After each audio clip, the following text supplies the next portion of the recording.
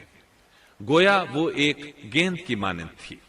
اس میں الگ الگ 3 درجے بنائے گئے تھے، ہر درجے میں ایک دروازہ تھا، اور یہ 3 دروازے اس طرح تھے کہ ہر دروازے کے اوپر ایک دروازہ تھا۔